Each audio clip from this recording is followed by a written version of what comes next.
Welcome back to the Keiser Report. I'm Max Keiser. Time now to turn to internet entrepreneur and media personality Adam Curry, aka the Podfather. He hosts the twice weekly podcast No Agenda Show with John C. Dvorak, discussing recent news and media memes.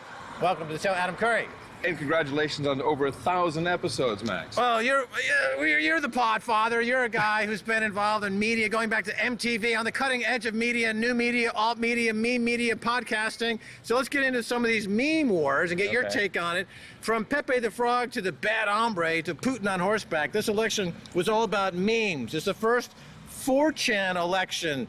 You know, Really? You feel that way? Yeah, okay. First of all, 4chan is it's a forum, it's a posting board, but it's a lot of memes start there. Your thoughts? Where are you on all this? I am very confused by 4chan. Not only do I not understand how it works, but I always see people posting screenshots of what was on 4chan, and it's always an FBI informant. And, there's a lot there that doesn't really work for me. We really deconstruct media. So how does that differ? How is deconstructing media different than, let's say, memification? In other words, I mean, deconstructing media sounds like a college course from the 1970s. Well, that's where we're from, so that the makes 1970s. nothing but sense. So the meme wars are coming out of like the oblique, quasi-future. Do you see an intersect there? Well, what we've been doing for the past 9 years is what is now on vogue to talk about, is we talk about the fake news, except we find fake news mainly in the mainstream. And that's what we do when we deconstruct. So where the memes come from, I think memography is incredibly powerful. It actually does something to people's psyche when stuff is, What is the unconscious?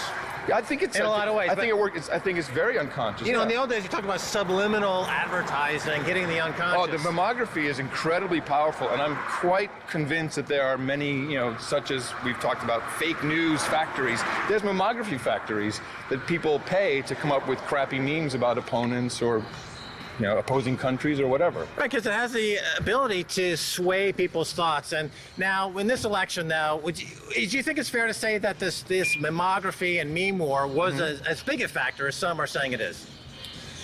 No, I think the biggest factor was we had a number of candidates and we had the internet. Let's just screw it, the internet. The internet is the factor. That's really what it was. Democrats had a bad candidate, and people were looking for, never underestimate the American public.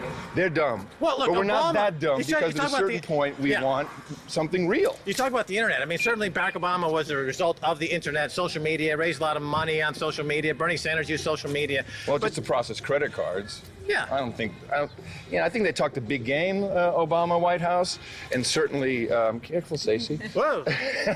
And certainly, the disappointment that came, when the Obama administration came in the White House, we're like, oh, whitehouse.gov, it's going to be great. I'm like, what is this? It's a blog. I'm sorry, can I say that? No, well, we'll bleep that out, no problem. All right, so now the likes of the Washington Post are lashing out at so-called alt media. They blame, quote-unquote, fake news, i.e. podcasts, bloggers, tweeters, for Hillary's loss. So your thoughts on this notion of fake news, and where does it go from here? Well, on the No Agenda Show, we've been tracking this for many years, and our hypothesis, which I think is coming true, is once we put in place the idea that there's different kinds of speech, such as hate speech, which now in the European Union, the Parliament just passed a resolution against propaganda, and it's part of their intolerance efforts. In the UK, you can't tweet migrants or you can get arrested, and now I think we're moving towards licensing. So we have Twitter and Facebook with verification.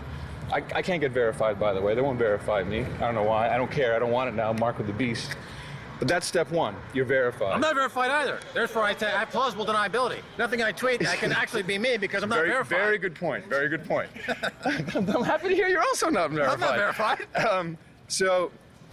The next step, so now we have fake news, and again, fake news, there's plenty of stuff that's fake in the mainstream. That's where most of it is.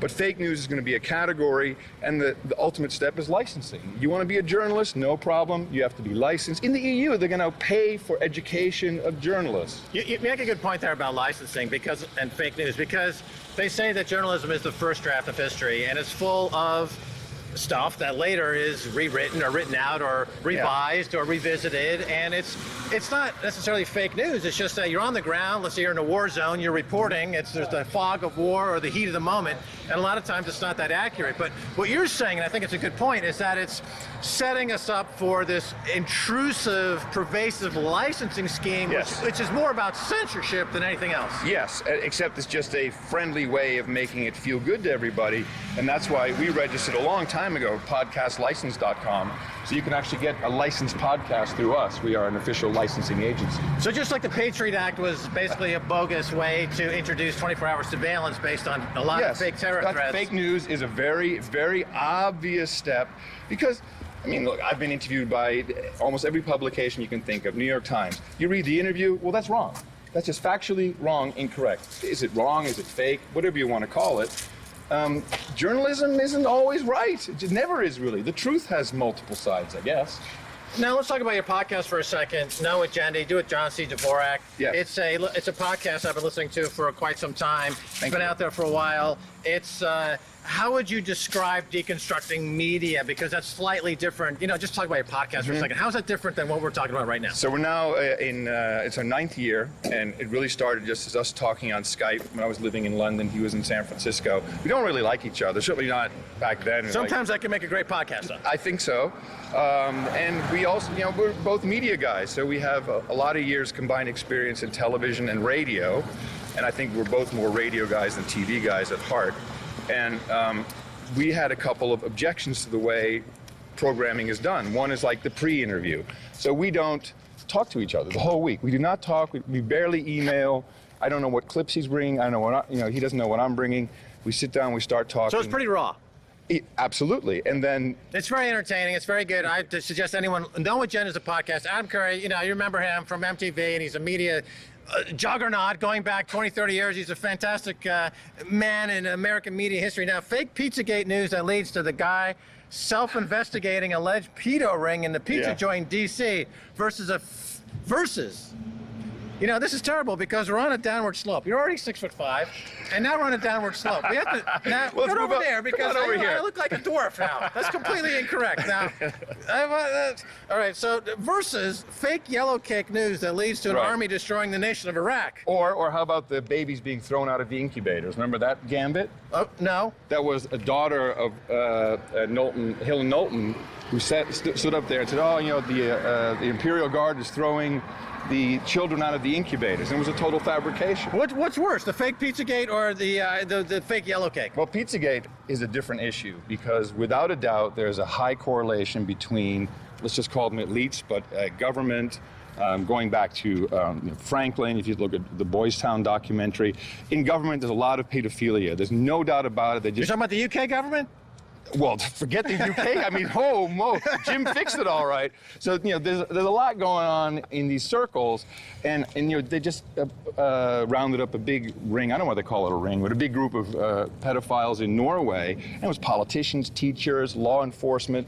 No one's focusing on that except they're focusing on this. And of course I looked at it, but it's like beyond creepy art, coincidence, code words. There's really nothing, and people are distracted from something that's actually happening. Well, I guess the point is that, the fake yellow cake story was meant to justify the Iraq war. Yeah. And they said, well, we needed, it's like a fake story to get people interested in it. But now introducing a fake story. I don't think Colin Powell thought it was fake. I think he really believed it. Well, a good con man has to believe the con. And he's an excellent con man. There you go. Now let's move on. Political operative David Brock.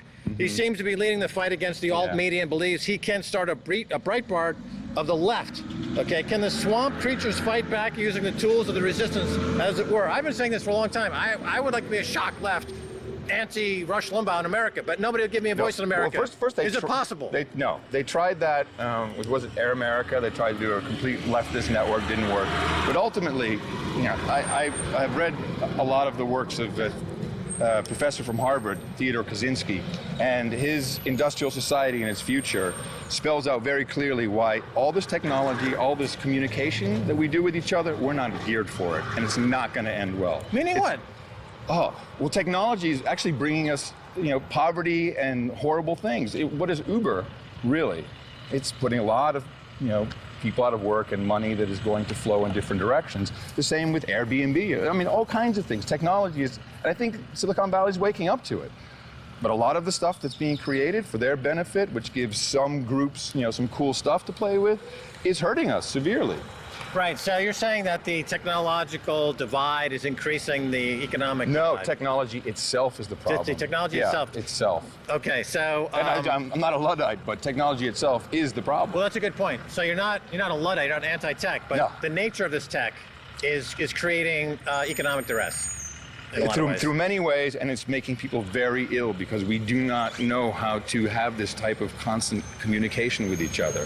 It's bad. I'm convinced of that. Right, so It's really bad. we're always on, we're always communicating. There's no... We're enslaved. This is religion. This thing. That's religion right there. That's what it's all about. It's all about your gadget.